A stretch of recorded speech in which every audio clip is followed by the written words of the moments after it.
하나님 말씀은 예레미야 16장 14절로 21절 말씀, 페이지 수로는 구약 성경 1077페이지입니다. 14절로 21절의 말씀을 현장에 올라오신 분이나 가정에서 영상으로 함께 하시는 우리 모두가 저와 여러분이 번갈아 교독하겠습니다. 여호와의 말씀이니라. 그러나 포라 날이 이르리니 다시는 이스라엘 자손을 애굽 땅에서 인도하여 내신 여호와께서 살아계심을 두고 맹세하지 아니하고 이스라엘 자손을 북방 땅과 그 쫓겨났던 모든 나라에서 인도하여 내신 여호와께서 살아계심을 두고 맹세하리라. 내가 그들을 그들의 조상에게 준 그들의 땅으로 인도하여 드리리라. 여호와의 말씀이니라. 보라, 내가 많은 어부를 불러다가 그들을 낫게 하며 그 후에 많은 포수를 불러다가 그들을 모든 산과 모든 언덕과 바위 틈에서 사냥하게 하리니 내 눈이 그들의 행위를 살펴보므로 그들이 내 얼굴 앞에서 숨기지 못하며 그들의 죄악이 내 목전에서 숨겨지지 못하리라. 내가 우선 그들의 악과 죄를 배나 갚을 것은 그들이 그 미운 물건의 시체로 내 땅을 더럽히며 그들의 가정한 것으로 내 기업에 가득하게 하였음이라. 여호와 나의 힘 나의 요새 하늘나라를 펴주시오. 민족들이 땅 끝에서 주께 유명하기를 우리 조상들의 계승한 바는 험악하고 거짓되고 무익한 것뿐이라. 사람이 어찌 신 아닌 것을 자기의 신으로 삼겠나이까 하리이다. 여호와께서 이르시되 보라, 이번에 그들에게 손과 내 능력을 알려서 그들로 내 이름이 여호와인 줄 알게 하리라. 아멘. 먼저 현장에 올라오신 분은 유인물로, 그리고 온라인에서는 영상으로 유인물을 일부를 카피해서 송출해 드리는데요. 서론 부분을 함께 읽도록 하겠습니다. 앞서 하나님은 예레미야의 세 가지 행위 계시를 통해 유다의 멸망이 임박했음을 경고하신 바가 있다 그랬습니다. 소위 행위 계시, 지난 시간에도 말씀을 드렸죠. Actual Revelation이라고 해서 선지자의 행동을 통해서 하나님의 뜻을 전달하는 것을 행위 계시라 그렇게 표현했어요. 그러면 선지자 예레미야죠. 예레미야를 통해서 어떤 행동을 하게 하셨고 그 행동의 메시지가 주는 의미가 뭔가? 세 가지였죠. 너는 어떻게 합니까? 결혼하지 말아라. 그리고 초상집 가지 말아라. 그리고 뭐 하지 말아라? 잔치집 결혼식 하지 말아라. 이런 메시지를 주셨었죠. 지난 시간에. 이게 무슨 뜻인가? 지난 시간에도 말씀을 드렸지만 결혼은 축복인데 하나님의 생육을 번성하는 통로잖아요. 그런데 결혼하지 말라는 것은 뭐요? 결혼하면 결혼한 자가 불행해지는 사태가 벌어질 것을 암시하고 있는 거예요. 지금 당장 뭡니까? 하나님의 심판이 임해서 이 나라가 어떻게 전쟁의 소용돌이 속에서 사람들이 죽고 산 사람 포로로 끌려가는데 결혼하면 무슨 의미가 있느냐 이거예요. 오히려 내 가족이 잡혀가고 죽고 비극적인 결과를 가져오는데, 그러니까 이런 소위 행위 계시를 통해서 하나님이 메시지를 전해 주시니까 이스라엘 백성들이 듣고 어떻게 했어요? 유다의 멸망이 임박했음을 깨닫고 돌아와야 되잖아요. 그런데 그렇지 못했다는 겁니다. 그런데요, 오늘 이제 두 번째 줄 본문에서는 심판의 첫 비참함과는 대조적으로 심판 이후에 새로운 차원의 회복이 펼쳐질 것을 말씀하신다 그랬어요. 이렇게 심판을 경고하셨던 하나님이 즉각적으로 오늘 본문에서는 장을 달리하지 않고 같은 16장 내에서 하나님께서 장래의 회복에 대한 이야기를 하세요. 구원이죠. 그럼 그 구원이 어떤 구원인가? 그 구원의 내용을 들여다보면 새로운 차원의 구원이다 그렇게 했고, 제가 교재는 새로운 출애굽 이렇게 표현을 했는데 그 내용이 이제 구체적으로 살펴볼 거예요. 이제 언급하겠는데, 그 새로운 차원의 출애굽을 약속하셔요. 그리고 동시에 현실은 어때요? 이건 미래의 새로운 차원 출애굽이고, 현실은 어떻게 해요? 임박한 심판을 피할 수가 없다라고 하는 것을 거듭 강조했어요. 그렇다면 이러한 미래에는 회복은 하시지만 현실에는 이 현실의 죄, 지난 시간에 살펴봤지 않습니까? 조상들의 죄, 그리고 조상들보다 더 악한 행위를 행한 당대의 백성들의 죄 때문에 하나님이 심판하실 수밖에 없다 그랬지 않습니까? 바로 이렇게 말씀하시는 때 성도는 어떤 자세를 취해야 되는가? 그 대표적인 그 성도의 자세의 대표적인 모습이 예레미야의 모습인데요. 그 태도를 이제 뒤에 19절 20절에서도 살펴볼 수 있는데 한번 살펴보고자 합니다. 자, 이제 성경으로 한번 들어가서 성경 말씀을 한 절씩 구체적으로 들여다보고자 합니다. 먼저 14절 여호와의 뭐래요? 말씀입니다. 그랬습니다. 하나님이 거듭 계속 말씀하시는 거죠. 그러나 보라 날이 이르리니, 그러나라는 말은 전환한 거죠. 앞의 상황과 반대되는 일이 벌어질 것이다 라는 거예요. 앞의 상황은 지금 뭡니까?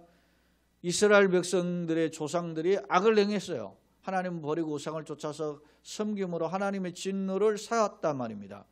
그런데 한술 더 떠 당시 이스라엘 백성은 더 악을 행했어요. 그래서 그런 악을 섬기는 이스라엘의 행위대로, 그럼 너희들이 이방신을 좋아하니까 내가 너희들을 이방신한테 팔려가게 만들어버릴 것이다, 그렇게 경고하셨던 겁니다. 그랬던 하나님이 그러나라고 하는 거예요. 심판하실 것이다. 그러나 그런 말이에요. 보라 날이 이르리니, 때가 되면 다시는 이스라엘 자손을 애굽 땅에서 인도하여 내신 여호와의 살아계심을 두고 맹세하지 아니하고. 이 말은 무슨 말이냐면, 구약의 역사 속에 보면, 이스라엘의 역사죠. 이스라엘의 역사 속에서 보면 하나님이 자기들을 간섭하시고 복 주셨던 그런 때가 물론 모든 역사 가운데 있죠. 그런데 특출나게 더 강력하게 하나님의 은혜와 능력으로 보살피셨던 시점이 있다는 거예요. 특히 이스라엘이 어떻게 해요? 애굽에서 종살이할 때 하나님이 건져주셨단 말입니다. 그 건져주신 하나님, 그래서 출애굽기 15장 같은 경우에도 보면 이스라엘 백성들이 말이지 춤을 추면서 온갖 악기로 찬송하면서 하나님을 경배하는 내용이 나오잖아요. 구원의 하나님을 찬양한단 말입니다. 그런 하나님을 찬송한 이유가 뭐겠어요? 우리를 어떻게 해요? 애굽에서 속박해서 건져주셨다 뿐만 아니라 이제 출애굽기 15장 같은 경우는 어떤 경우냐면, 홍해를 가르고 이스라엘은 건넜는데 뒤쫓아오던 애굽의 군대는 몰살시킨 거죠. 수장해서 떠나가는 그런 광경을 이스라엘이 목격하고 구원이 오직 누구에게 있다? 하나님께 있다라는 것을 찬송한 내용이 출애굽기 15장에 나와요. 자, 연장선에서 볼 때 이스라엘 백성들이 자신의 구원의 하나님을 가리킬 때 어떻게 해요? 출애굽의 하나님이라고 고백하는 거예요. 자, 출애굽의 하나님이 어떤 역사를 보여주셨습니까? 출애굽기에 보면 하나님이 10가지 재앙으로 어떻게 해요? 바로 앞에서 살아계신 하나님을 보여주셨잖아요. 마지막 10번째 재앙이 장자를 치는데 이스라엘의 문설주에 어린 양의 피를 보고 다 넘어가가지고 유월하신 거죠. 천사가 건너서 모든 그 장자를 치는데 어린 양의 피가 묻은 자들은 다 살려주고, 그리고 그렇지 않은 자들은 다 죽임을 당했지 않습니까? 그러니까 마지막에 이제 바로가 항복하고 떠나가라, 내 백성은 이제 이스라엘 백성을 놓아준 거죠. 그런데 잠시 뒤에 어떻게 해요? 생각이 달라진 거죠. 그래서 자기가 친히 추격의 군대를 이끌고 뒤쫓아오지 않습니까? 그런데 그들이 어떻게 해요? 이스라엘 백성들이 건넜던 그 홍해 갈라진 그것을 뒤따라 들어갔다가 몰살당했단 말이에요. 이런 10가지의 재앙의 기적, 그리고 홍해가 갈라지고 이스라엘은 건넜지만 애굽의 군대는 몰살당하는 그런 기적. 어찌 그뿐입니까? 광야에서 사는데 광야 40년 동안에, 광야가 사실은 사막과 같은 그런 허벌판이죠. 그런 시나이 반도 시내 광야에서 살았는데 그 시내 광야에서 살았다라고 하는 표현을 최근에 학자들은 또 그 시나이 반도의 광야만 아니고 이 아라비아 쪽에 있는 광야라 뭐 이렇게 해석하는 학자들도 최근에 등장했어요. 만약에 그렇다면 그 광야는 더 광대해요. 그런데 이 광대한 이 광야에서 40년을 살 동안 어떻게 해요? 하늘에서는 만나가 내리고 메추라기가 내리고 반석에서 생수가 나고 그리고 어떻게 합니까? 이스라엘 백성들의 그 표현에 보면 신발이 부르트지 않았다. 의복이 헐지 않고 그렇게 간섭했어요. 낮에는 구름 기둥으로, 밤에는 불 기둥으로 하나님이 먹이시고 입히시고 생사화복을 주장해 주셨다는 거예요. 그런 하나님을 가리켜서 이스라엘 백성은 뭐예요? 출애굽 때 간섭하신 하나님, 그렇게 표현을 했던 겁니다. 그 말은 출애굽에 나타나시고 간섭하시고 역사하셨던 하나님은 뭐예요? 이스라엘 백성들의 어떻게 나름 감사와 찬송의 신앙 고백임을 알 수 있어요. 다시 한번 봅시다. 14절. 자, 여호와의 말씀이냐 그러나 보라 날이 이르러 다시는 이스라엘 자손을 애굽 땅에서 인도하여 내신 여호와께서 살아계심을 두고 맹세하지 않는다. 그러니까 그때 당시에 하나님을 이렇게 이제 거론하지 않고 어떤 하나님을 거론하느냐. 15절. 이스라엘 자손을 어떻게 북방 땅과 그 쫓겨났던 모든 나라에서 인도하여 내신 여호와께서 살아계심을 두고 맹세하리라. 그러니까 그렇게 축복의 하나님이 내가 출애굽의 하나님을 제쳐놓고 북방 땅에서, 북방은 바벨론으로 포로 간 날이 보면 결과적으로 우리가 성경을 보면 바벨론에서 포로에서 해방시킨 그 하나님의 이름으로 맹세하는 날이 올 것이라는 거예요. 이 말은 무슨 말입니까? 그런 바벨론의 해방의 기쁨의 감격이 애굽에서의 해방된 감격보다 더 클 것임을 보여주는 하나의 상징적 표현이죠. 이게 서로 비교하면 출애굽의 하나님과 바벨론에서 70년에서 해방시킨 하나님과 비교함을 통해서 바벨론에서 해방시킨 하나님을 찬송하게 만드는 거는 말이죠. 그런 하나님으로 이제 일컬어지게 될 것이다 라는 점을 강조해요. 그래서 그 맹세하리라. 내가 그들의 조상들에게 준 그들의 땅으로 어떻게 인도하여 드리리라. 지금 아직 끌려가지도 않았는데 뒤에 해방되어서 돌아올 것을 말씀하세요. 여러분 바벨론 포로가 70년이잖아요. 한 세대를 30년 보는데 두 세대가 훌쩍 지난 그런 뒤에 돌아온단 말이에요. 그러니까 얼마나 70년 동안 이스라엘 백성이 고통과 절망 속에 살았는가를 엿볼 수 있어요. 그러니까 이 말은 경고예요. 엄청난 경고예요. 지금 아직 이스라엘 망하지 않았죠. 끌려가지 않았죠. 너희가 이런 어떤 극심한 고난을 당하는 심판의 때가 올 것이다. 그걸 경고하는 거예요. 그래서 그 뒤에 장차 회복이 되면 얼마나 하나님의 은혜에 감격하게 되는 때가 올 거라면 그 감격은 언제보다 더 강하다. 출애굽 때의 감격보다 더 강력할 것이다 라고 말씀하고 있는 것입니다. 그렇습니다. 사실 이 표현을요 예레미야 한번 봅시다. 우리가 지금 16장인데 23장 한번 보실까요? 23장 7절쯤 보시면은 자 7절에 그러므로 여호와의 말씀이니라 보라 날이 뭐라고요? 이르리니 그들이 다시는 이스라엘 자손을 애굽 땅에서 인도하여 내신 여호와의 사심으로 맹세하지 아니하고 어디 이스라엘 집 자손을 어느 땅? 북쪽 땅이죠. 바벨론이죠. 그 모든 쫓겨갔던 나라에서 인도하여 내신 여호와의 사심으로 맹세할 것이며 그랬죠. 그러니까 이 말씀이 지금 16장에 있는 말씀하고 16장 14, 15절의 말씀하고 흡사하잖아요. 거의 같죠. 그런데요, 우리가 여기 주목할 점이 있어요. 그냥 23장 앞부분에 보면 5절 보세요. 우리가 7절, 8절 지금 보았는데 5절에 보면 여호와의 말씀이니라 보라 때가 이르니니 내가 어떻게 다윗에게 한 의로운 가지를 일으킬 것이다. 그랬죠? 그 이 의로운 가지가 어떻게 그의 날에 6절에 보면 그의 날에 유다는 뭐 구원을 받겠고 이스라엘은 평안히 살 것이며 그의 이름은 여호와 우리의 공이라 일컬음 받으리라. 그러니까 이 회복이 되는 것, 애굽의 하나님으로 출애굽의 하나님으로 일컫지 않고 바벨론에서 건지신 하나님으로 일컫게 찬송하는 날이 올 것이다 그랬는데, 그 찬송하는 날이 오는 비결은 궁극적으로 뭐냐면 다윗의 뭐요? 한 의로운 가지를 일으킴을 통해서 비롯된다는 거예요. 그러니까 이 다윗의 의로운 가지가 뭡니까? 메시아죠. 다윗의 가지면 다윗의 후손 아닙니까? 다윗의 후손을 가로 오시는 메시아에 대한 예표예요. 그러니까 제가 교재도 적어놨지만 다시 이제 16장 교재로 돌아오시면 이 북방에서 해방시킨다라는 것은 어떤 면에서 보면 중의법이에요.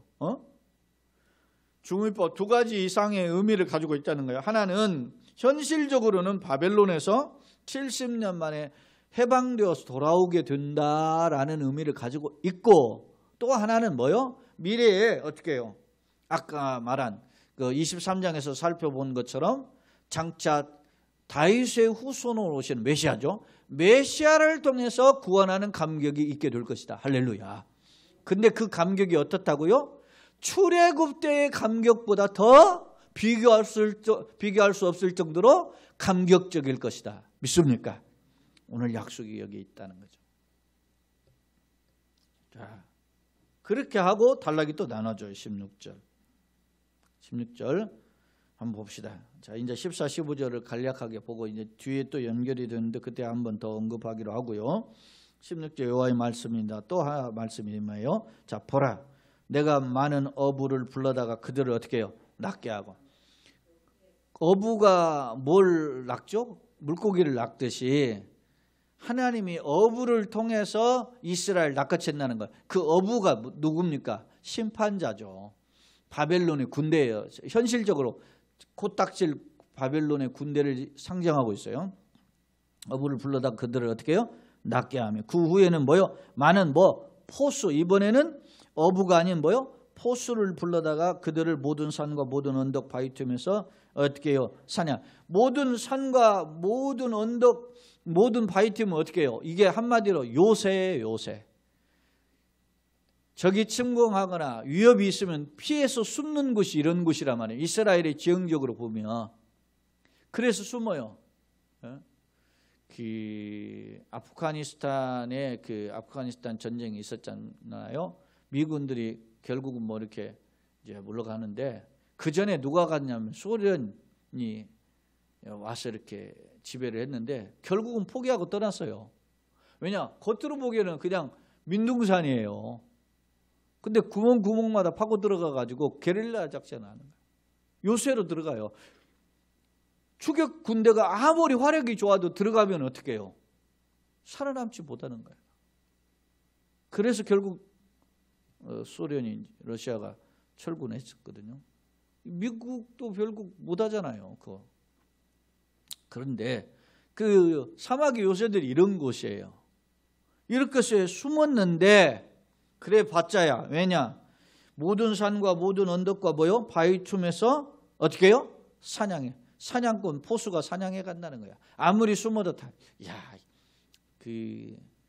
뭡니까? 동물의 왕국과 같은 그런 프로그램에 보면 지난번에 보니까 바다 속에 있는 문어가 변신하는 것을 보여주더라고요. 막 모래속에서 했는데 이게 문어인지 몰라요. 촬영을 해서 그 카메라를 대니까 그런 줄 알지. 어떻게 해? 왜냐면 바닷속 깜깜한데 어떻게 해? 그런데 그걸 또 해녀들이 뒤집어가 또 잡아내잖아요. 그게 참. 그러니까 이분들은 베테랑이니까 알지. 우리 같은 사람이 설령 예를 들어서 산소호흡기 메고 바닷속에 들어갔어도 그거 모르죠. 근데 이렇게 천연 요새와 같은 곳에 다 숨었는데도 하나님이 어부를 데려다 낚시질하고 어떻게 해요? 포수를 데려다가 사냥해서 잡아간다는 거예요. 누구를? 이스라엘 백성을. 왜? 이스라엘의 범죄로 말. 좀 보세요. 17절. 이는 이유가 있죠. 17절 다 같이 읽어봅시다. 이는 내 눈이 그들의 행위를 살펴보므로 그들이 내 얼굴 앞에서 숨기지 못하며 그들의 죄악이 내 목전에서 숨겨지지 못함이라. 이스라엘 죄를 피할 수가 없다는 거예요. 아무리 눈 가리고 아웅해도 소용없는 거예요. 하나님은 다 아셔요. 그렇잖아요. 불꽃 같은 눈동자처럼 살피시는 하나님이라고. 소위 말하면 감찰하시는 하나님이잖아요. 세밀히 살피시는. 제가 개인적으로 좋아하는 시편 중에 다윗의 시편의 139편에 보면 그런 표현이 있어요. 다윗이 그런 고백을 하죠. 하나님, 내가 하늘 끝에 거할지라도 하나님 거기 계시고, 바다 끝에 거할지라도 거기 계신다. 심지어 내가 음부에 내 자리를 펼치라 하나님 거기 계신다. 그러니까 나는 하나님 속에 있다. 나의 앉고 일어섬을 아시며 나의 심장과 폐부를 살피시는 하나님이시다. 그런 하나님 속에 요즘은 보세요. CCTV가 있어가지고 막 많이 밝혀내잖아요. 그런데 며칠 전에 중국으로부터 보트가 하나가 왔는데 전에도 보트 한 대가 있었다 그러는 거 보면 이놈들이 상습적으로 왔던 것 같아. 그런데 우리가 못 잡아냈잖아요. 이것도 신고해가지고 주민이 신고해가지고 했는데 오늘 인터넷 기사에 보니까 1명 잡혔다 그러잖아요. 5명은 어디 갔어? 그런데 이렇게 첨단 과학이 발달돼도 샅샅이 뒤져도 물론 잡아내야 되겠지만 못 찾는 경우도 있단 말입니다. 그러나 하나님께서 하나님의 눈에는 하나님의 행하시면은 피할 자가 없어요. 우리의 행한 죄들을 다 적나라하게 드러나게 된다라는 점을 오늘 지적하고 있어요. 그러면서 18절에 내가 우선 그들의 악과 죄를 배나 갚아. 이게 징계의 표현이죠. 그들이 행한 죄를 내가 어떻게 징계한다. 배나 갚는다는 건 징계할 것은 그들이 그 미운 물건의 시체로 내 땅을 더럽혔다. 자, 미운 물건의 시체. 미운 물건이 우상이죠. 미운 물건 우상이 살아있으면 어떻게 해요? 시체가 될 리가 없죠. 여러분 이렇게 보시면 돼요. 하나님의 시체가 있습니까? 없죠. 하나님이 살아계신 분인데 시체. 그런데 미운 물건 우상이 분명해요.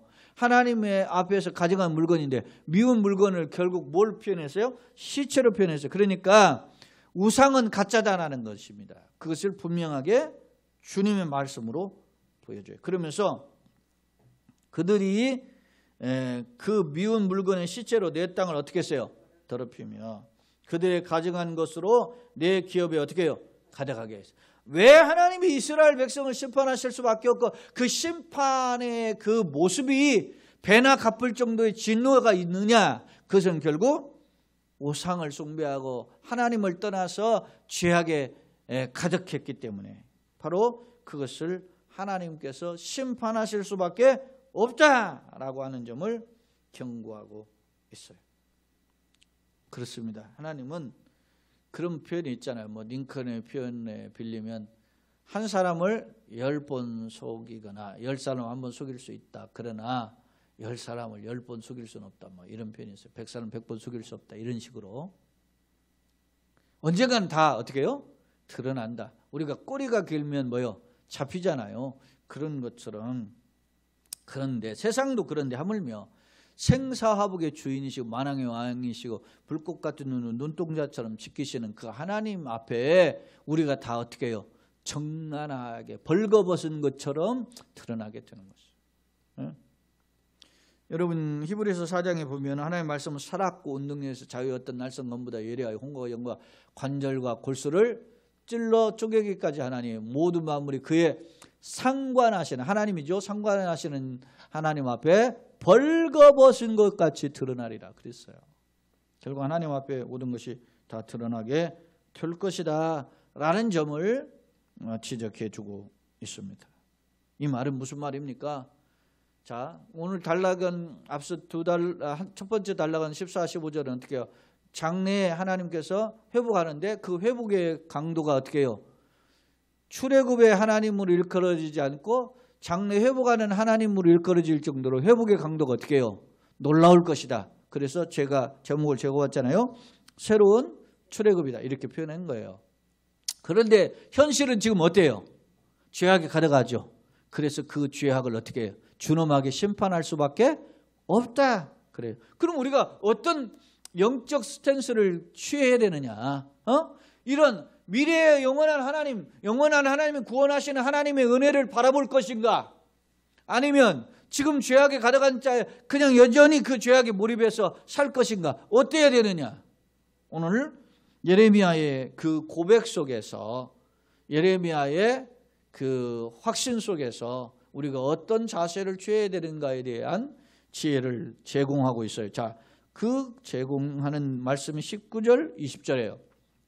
이제 단락으로 말하면 세 번째 단락인데 한번 봅시다. 여호와 나의 힘, 나의 요새, 환난 날의 피난처시여. 여러분, 이 표현이 무엇과 같아요?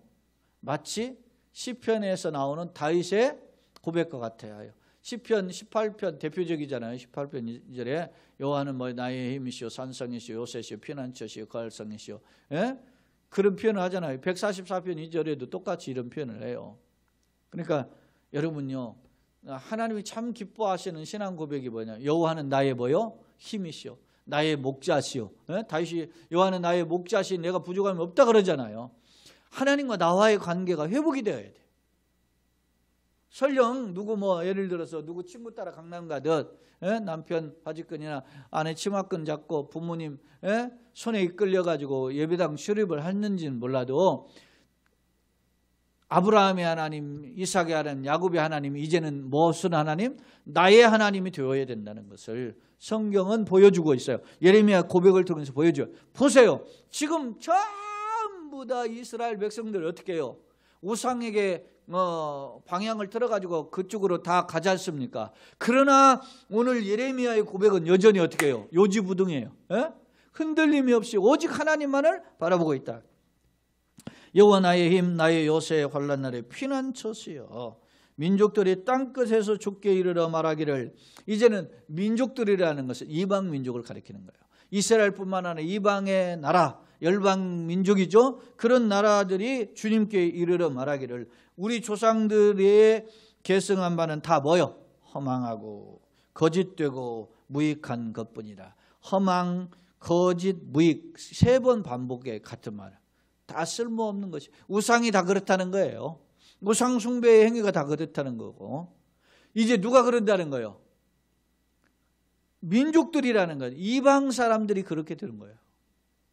이거는 언제 이런 일이 벌어져요? 앞서 출애굽의 하나님이 아닌 새로운 북방에서 건져내시는 하나님으로 고백하는 날이 온다 그러잖아요.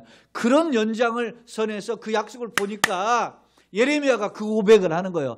하나님은 나의 요새요, 피난처시요, 반석이잖아요.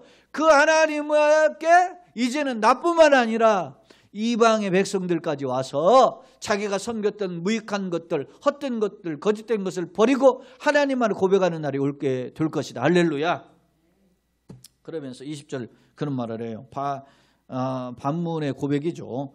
사람이 어찌 신 아닌 것을 자기의 신으로 보여 삼겠나이까? 결코 삼지 않을 것이다 라는 거예요. 지금 누가 잘 알아요?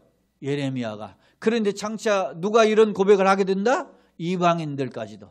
그런데 당대에 하나님의 백성이요, 하나님을 믿는다고 했던 이스라엘 백성은 하나님께 가서 제사는 해요. 그런데 어떻게 해요? 실상은 어떻게 해요? 이방 땅에 가서 이방의 우상을 데려다가 성전에다 갖다 만들어 놓고 거기다 절을 하고, 심지어는 자녀를 인신제사를 드리는 일이 벌어졌다. 우리가 15장에서 살펴봤잖아요. 누가 그런 제사를 했어요? 히스기야의 아들 므낫세가. 답답한 노릇이죠.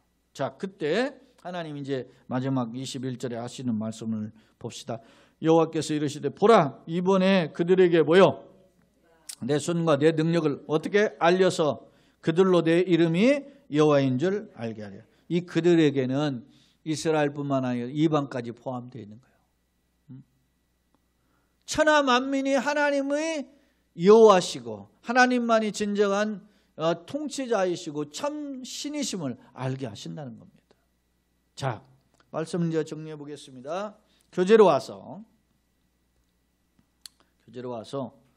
오늘 본문을 요약하면 한 크게 4가지로 정리했어요. 단락으로는 짧게 3단락이 있지만 마지막 3번째 단락을 둘로 나누면 4단락을 정리해 볼 수 있어요. 첫 번째, 미래적 약속이죠. 출애굽과 비교할 수 없는 뭐요? 회복을 허락하실 것이다. 이게 하나님의 약속이죠. 이것을 원근 통신법, 멀고 가까운. 그러니까 가까운 시기에는 뭐예요? 바벨론에서 해방의 기쁨을 이야기해요. 그러나 미래적으로 보면 아까 우리가 23장 보았죠? 누구를 통해서? 다윗의 의로운 가지. 그러니까 메시아를 통한 구원의 감격이 출애굽 때의 감격과는 뭐요? 비교할 수 없다. 출애굽 감격은 메시아를 통한 감격의 세 발의 뭐라고? 피다. 여러분, 자, 여기에 우리가 핵심이 있어요. 응? 어떤 사람들은 그런 말을 하죠. 만약에 예수님의 기적을 보면 막 귀신을 쫓아내고 병을 고쳐 기적을 보면 내가 예수님 믿을 것이다. 천만에. 여러분, 출애굽을 보았는데 10가지 재앙을 체험했는데 홍해가 갈라지는 기적을 체험했는데 40년 동안 뭐요? 만나 메추라기 먹고 구름기둥 불기둥을 체험하고 반석에서 말이지 나올 수 없는 곳에서 생수가 터져 나오는 것을 먹었는데도 뭐요? 틈만 있으면 어떻게 해요? 불평하고 원망했어요. 여러분, 기적을 몰라서 우리가 하나님 못 믿는 게 아니에요. 기적을 맛봐도 현실에 조금 힘들면 불평하는 인간의 본성이란 말입니다. 이걸 뭐라고 해요? 흔히 학자들이 노예 근성이라고 한단 말입니다. 왜냐? 종살이 하던 것을 예전에 그런 말이 있으면 이게 웃는 여담으로 저희 어렸을 때 저희 어머님이 그런 말을 했어요. 상놈은 어딜 가든 표가 난다. 옛날에 그런 이야기가 있다 하면서 이야기. 지금은 뭐 반상의 계열이 없어졌지만 옛날 이야기를 하는 거예요. 비유적으로. 예, 그래서 어느 날 이 상이 이제 돈으로 양반을 자리를 산 거예요. 옛날 그런 있잖아요. 박지원의 양반전에도 보면 그런 일이 벌어지지 않습니까? 양반을 살라고 하니까 뭐 양반이 되면 무슨 좋은 일이 있습니까? 그러니까 양반이 열거를 쭉 해요. 심지어는 내가 농사를 짓는데 어떻게 해요? 농사짓는 급하잖아요. 서로 쟁기를 해가지고서 논을 갈아야 될 거 아닙니까? 그러면 내가 없어. 그러면 양반이 상놈의 집에 가가지고 소와 쟁기를 가져다가 해도 양반이기 때문에 뭐라고 못한다는 거야. 그러니까 네가 돈 주고 양반 사라. 이야기가 확대됐는데, 자, 이렇게 양반을 산 사람이 어느 날 양반처럼 탁 다리를 양반 자세를 안고 상을 딱 밥상을 받았어요. 그런데 밥상이 날아갔다잖아요. 왜 날아갔어? 이게 다리가 접혀지는 연습을 한 번도 한 적이 없으니까 다리가 펴져가지고 막 상을 탁 걷어차가지고 날아갔다. 웃자고 하는 이야기지만 여러분, 내가 예수 그리스도 안에서의 선한 훈련이 필요해요. 예수 닮는 노력이 필요해요. 우리가 익숙해져야 될 표현들 중에 본받아야 할 외국의 모습들이 뭡니까? 땡큐, 쏘리, 이런 표현들이 있잖아요. 우리가 익숙하지 않아요. 우리 최근에 여자분들이 하는 말이 뭐예요? 우리 남편은 말이지 그냥 막 표현을 못한다고. 표현을. 옛날 사람이라. 아니, 사랑하면은 사랑한다고 말을 해야지 한다 그러잖아요. 표현을 안 해. 특히 경상도 분들이 그런다는데. 여러분, 마찬가지예요. 우리가 하나님에 대한 사랑의 표현을 해야 되고 신앙 고백의 표현을 해야 되고 하는 것처럼 하나님께서 미래에 이런 약속을 자, 다시 교재가 확산되었는데 원근 통식법으로 보면 가깝게는 바벨론의 해방이고 장래는 메시아를 통한 구원이다. 그런 것이에요. 자, 바벨론의 해방이나 장래는 메시아를 통한 구원을 예표하고, 두 번째, 현실 죄악의 징계. 하나님을 떠나 가증함을 행한 행위는 엄히 어떻게 해요? 징계할 것이다. 그것을 강조해요. 두 번째 단락에서 우리가 살펴봤죠. 즉 회개의 기회를 주셨지만은 돌이키지 않는 자는 어떻게 해요? 하나님의 존엄한 징계가 불가피하다 하는 것입니다. 징계의 불가피성입니다. 세 번째, 그런데 이때 선지자는 뭘 봅니까? 선지자의 확신, 예레미야 확신이죠. 장차 열방이 우상을 떠나 하나님을 찾는 때가 올 것임을 확신했어요. 여러분이요, 믿음의 눈을 들어서 예레미야는 이런 하나님의 세계를 본 거예요. 하나님의 약속을 바라본 거죠. 예? 그렇잖아요. 여러분요, 히브리서 11장에 보면 그 믿음의 조상들을 이야기하는데, 특히 13절로 16절에서 보면 멀리서 주님이 예비하신 성을 바라보면서 환영하면서 살았다는 거예요. 이 땅에서는 뭘로? 나그네로. 주님 뭐라 그랬어요? 내가 보는 땅을 너와 네 자손에게 준다 그랬어요. 그런데 이 땅에만 고집하지 않고 이 땅을 샘플로 영원한 하나님의 거할 성을 바라보았다. 너무 멋있는 거잖아요. 여러분, 아브라함은 지금으로부터 4,000년 전에 생각해 보십시오. 어떤 상황이었습니까? 현실에 먹고 사는 것이 터덕거리는 시대 아니었습니까? 바로 그러한 시대에 그는 현실의 눈을 들어서 세상 넘어 하나님을 보았다는 거예요. 그러니까 그거 보니까 자기가 절대 힘을 가지고 있었을 때, 식솔들이 많아가지고 헤어질 때 조카 롯에게 네가 우하면 내가 좌하고 네가 좌하면 내가 우한다 양보하잖아요. 왜? 아브라함이 그렇게 넉넉한 사람이 못 되었어요. 왜냐? 애굽이나 블레셋에 가서요, 자기 부인을, 아내를, 누이 동생을 속이는, 그렇게 살기에 급급했던 사람인데, 그렇게 시각에 달라지는 것은 뭐요? 눈을 들어 현실을 넘어 하나님의 세계를 보는 눈이 열렸기 때문에 그런 거예요. 자, 네 번째 하나님의 약속. 장차 열방의 하나님의 이름에 포함될 것이다. 이건 뭐였죠? 원근 통시법 보니까 메시아를 통한 구원이었다. 결론은 보겠습니다. 출애굽의 가정은 이스라엘 역사 중 하나님의 능력을 체험하는 최고의 감격적인 사건이었어요. 이미 말씀드렸죠. 예컨대 10가지 재앙, 홍해가 갈라지는 기적, 그리고 광야 40년 동안 체험했던 놀라운 기적들은 이스라엘을 향한 하나님의 최고의 사랑의 최고의 표현들이었다. 그런데 본문에서는 장차 이스라엘 백성들이 이런 출애굽보다 북방에서 구원해 주신 하나님을 가리켜 맹세할 것임을 강조한다는 거예요.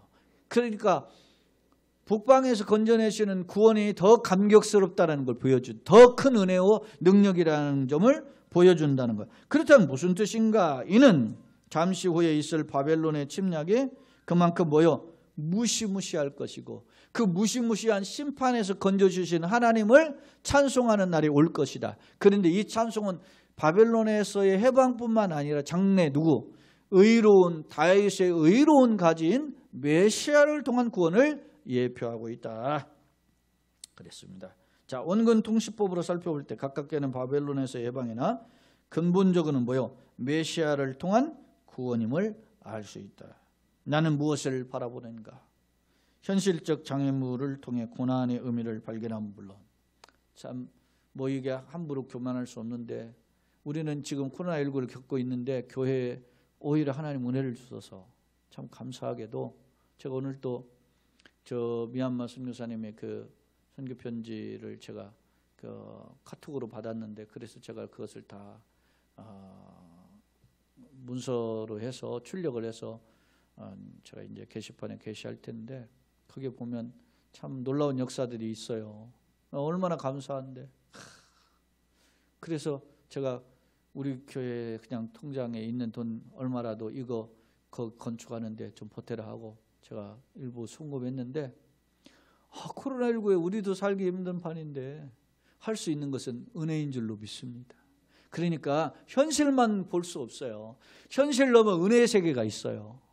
그 은혜의 세계를 바라보는, 그래서 주님의 놀라운 구원과 능력을 맛보고 그 능력에 덧입혀서 살아가는 승리자들이 다 되시기를 예수님의 이름으로 축원합니다.